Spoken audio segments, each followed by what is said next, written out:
ఇవ్వాలి అంటూ ఈ నోటీసుల్లో పేర్కొన్నారు. వైసీపీ ఆఫీస్ ముందు 2 రోజుల క్రితం పెద్ద ఎత్తున మంటలు చోటు చేసుకున్నాయి. ఆ మంటలను అక్కడున్న సిబ్బంది పోలీసులు కలిపి ఆర్పివేశారు. 2 సార్లు ఈ మంటలు జగన్ నివాసం ముందు చోటు చేసుకున్నాయి. ఈ ఘటనపై మంటలు రావడంపై వైసీపీ నేతలు కూడా స్పందించారు. ఎవరు ఈ ఘటనకు పాల్పడుతున్నారో తెలపాలి అంటూ పెద్ద ఎత్తున వైసీపీ నాయకులు కూడా విమర్శలు చేశారు. అయితే ఇప్పుడు పోలీసులు తిరిగి నోటీసులు జారీ చేశారు. వైసీపీ కార్యాలయం ముందు మంటలు చెలరేగడానికి కారణాలేంటో తెలుసుకునే పనిలో ఉన్నారు. సీసీ ఫుటేజ్ ఇవ్వాలి అంటూ పోలీసులు నోటీసులు జారీ చేశారు. జగన్ ఇంటి దగ్గర మంటల ఘటనపై పోలీసులు ఇప్పటికే దర్యాప్తు చేస్తున్నారు. కానీ మంటలు ఎలా అంటుకున్నాయో తెలియడం లేదు. సో ఈ మంటలు ఎలా అంటుకున్నాయి, ఎవరు ఆ మంటల్ని అంటించారు అనే వివరాలు తెలుసుకోవడానికి సీసీ ఫుటేజ్ను పరిశీలించాలి అని అధికారులు అనుకుంటున్నారు. సో ఇంతకుముందు అక్కడ ఉన్న సీసీ కెమెరాలను ఇప్పుడు తొలగించారు. కేవలం గేటు దగ్గర మాత్రమే సీసీ కెమెరాలు ఉన్నట్టుగా తెలుస్తూ ఉంది. దీంతో ఆ సీసీ కెమెరాల కంట్రోల్ అంతా జగన్ నివాసం దగ్గర ఉన్న కంట్రోల్ అంతా వ్యక్తిగత సిబ్బంది దగ్గర మాత్రమే ఉంటుంది, వైసీపీ నాయకుల దగ్గరే ఉంది. దీంతో ఆ సీసీ ఫుటేజ్ను ఇవ్వాల్సిందిగా అధికారులు పోలీసులు నోటీసులు జారీ చేశారు.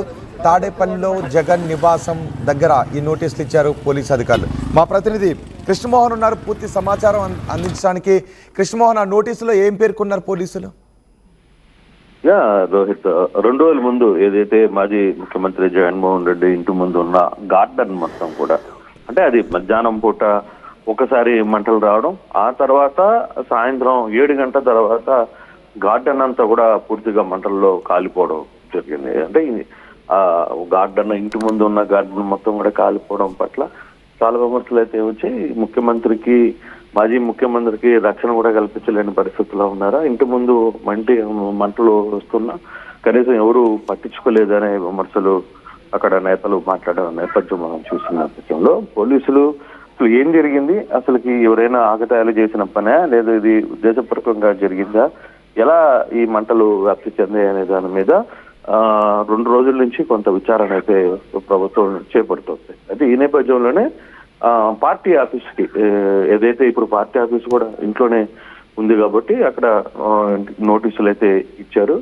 నోటీసులు ఇచ్చి మీ దగ్గర ఉన్న సీసీ ఫుటేజ్ ఏదైతే బయట ప్రాంతంలో కనపడుతుందో వాటి కనపడుతున్న 2-3 ఏరియాల్లో ఆ ఏరియా కనపడే సీసీ ఫుటేజ్ ని స్పందించాలి, వాటిని మాకు హ్యాండ్ ఓవర్ చేయండి అని చెప్పి పోలీసులు ఇచ్చారు. అయితే ఇప్పటి వరకు పోలీసులకి కార్యాలయం నుంచి కావచ్చు, పార్టీ ఆఫీసు నుంచి కూడా ఎటువంటి స్పందన రాలేదని పోలీసులు అయితే చెప్తున్నారు. మేమైతే నోటీసులు పంపించినప్పటికి కూడా వాళ్ళేమి, అంటే వైసీపీ కార్యాలయం నుంచి వైసీపీ నేతలు ఎవరైనా ఈ మంటల ఘటనపై ఫిర్యాదు చేశారా?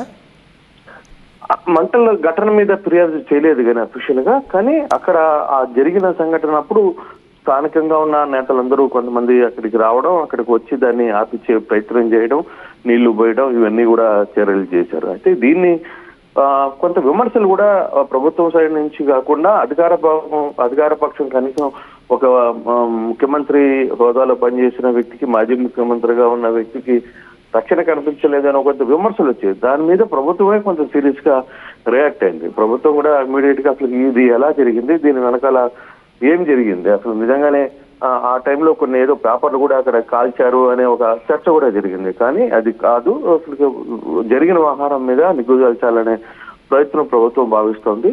అందుకోసమే సీసీ ఫుటేజ్ కూడా ఎంక్వైరీ చేయాలనే ఒక ప్రయత్నం అయితే చేసింది. అయితే ఇప్పటి వరకు కూడా వైసీపీ పార్టీ నుంచి ఆ పార్టీ కార్యాలయ సిబ్బంది ఎవరు కూడా దీని మీద మాకు స్పందించలేదు అనేది పోలీసులు చెప్తున్న పరిస్థితి. వాళ్ళు సీసీ ఫుటేజ్ కూడా ఇస్తే మాకు కొంత ఇన్వెస్టిగేషన్ వ్యవహారం మీద కొంత ఈజీగా ముందుకు వెళ్లే పరిస్థితి ఉంటుంది. ఆ దిశగా మేము కొంచెం ముందుకు వెళ్ళొచ్చు, మాకు కూడా అది హెల్ప్ అవుతుంది కాబట్టి మేము కొంత వాళ్ళ కార్యాలయంలో ఉన్న సీసీ ఫుటేజ్ ని మేము అడిగాము. కానీ ఇప్పటి వరకు వాళ్ళు స్పందించలేదు అనేది వాళ్ళు చెప్తున్నారు. ఇప్పుడు వైసీపీ నేతల ఆ సీసీ ఫుటేజ్ ఇచ్చే అవకాశం ఉందా? అసలు పోలీసుల అనుమానాలు ఏంటి? అంటే పోలీసులు అనుమానం ఒకటే, అంటే అక్కడ మొత్తం కూడా గార్డెన్ లో పచ్చి చెట్లు, తర్వాత పచ్చగా ఉన్న దాంట్లో ఎలా అంత పెద్ద మంట వ్యాప్తి చెందింది? ఎవరైనా ఉద్దేశపూర్వకంగా అక్కడ పెట్రోల్ కానీ కిరోసిన్ కానీ ఏదైనా వేసి దాన్ని తగలబెట్టారా, లేదు పొరపాటున ఎవరైనా సిగరెట్ తాగడమో లేకపోతే ఇంకో రకంగా అక్కడ వదలడమో జరిగిందా? లేదు, అక్కడ కొంత చెప్పడం ఏంటంటే మాజీ ముఖ్యమంత్రి అయిన తర్వాత లాన్ అంతా కూడా సరిగా మెయింటెనెన్స్ చేయలేదు. అంటే కనీసం నీళ్లు కూడా పట్టడం వల్ల చాలా వరకు అది ఎండిపోయింది అనే ఒక చర్చ కూడా నడుస్తుంది. ఆ దిశగానే కొంత మంటలు వేగంగా అంటుకున్నాయా అనేది. అంటే ఓవరాల్ గా సబ్జెక్ట్ అసలుకి ఆ రోజు జరిగిన సంఘటన ఏంది, అక్కడ ఏం జరిగింది అనే ఒక ఎంక్వైరీ అయితే చేయాలనేది ప్రభుత్వం ఆలోచిస్తోంది. సేమ్ టైం అక్కడ సీసీ ఫుటేజ్ కూడా జగన్ ఇంటికి సీసీ ఫుటేజ్ ఆ ప్రాంతం అంతా ఉంది కాబట్టి సో అక్కడ మీరు మాకు అది ఇస్తే పార్టీ ఆఫీస్ నుంచి కావచ్చు, మీ పార్టీ కార్యాలయం నుంచి కానీ మీరు మాకు స్పందిస్తే అది కొంత మాకు బెనిఫిట్ అవుతుంది.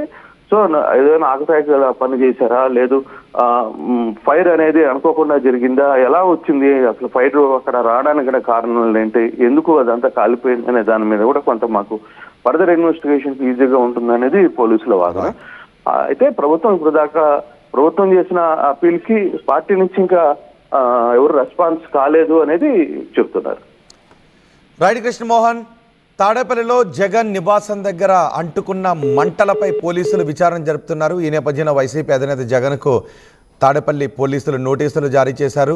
జగన్ నివాసం ముందు ఉన్న సీసీ కెమెరాల ఫుటేజ్ని ఇవ్వాల్సిందిగా ఆదేశాలు జారీ చేశారు. మంటలకు కారణాలు ఏంటో తెలుసుకునే పనిలో పోలీసులు ఉన్నారు. 2 రోజుల క్రితం 2 సార్లు అక్కడ మంటలు వ్యాపించాయి. మాన్యువల్గానే ఆ మంటలను ఆర్పివేశారు. చెట్ల కొమ్మలను తీసుకుని వాటిని కొడుతూ అక్కడ ఆర్పివేశారు. కానీ మంటలు ఎలా అంటుకున్నాయి అనే విషయంపై ఇప్పుడు పోలీసులు ఆరా తీస్తున్నారు. ఆ మంటలు అంటుకోవడంపై వైసీపీ నాయకులు కూడా కొన్ని విమర్శలు చేశారు, కుట్ర జరుగుతుంది అంటూ. ఇప్పుడు పోలీసులు అసలు మంటలు ఎలా అంటుకున్నాయో తేల్చే పనిలో ఉన్నారు. జగన్కు వైసీపీ నేతలకు నోటీసులు జారీ చేశారు, సీసీ ఫుటేజ్ ఇవ్వాలి అని. కానీ ఇంతవరకు వైసీపీ నేతలు ఎవరు కూడా ఈ నోటీసులపై రియాక్ట్ అవ్వలేదు. మరి ఆ సీసీ ఫుటేజ్ ఇస్తారా లేదా అన్నది కూడా చూడాలి.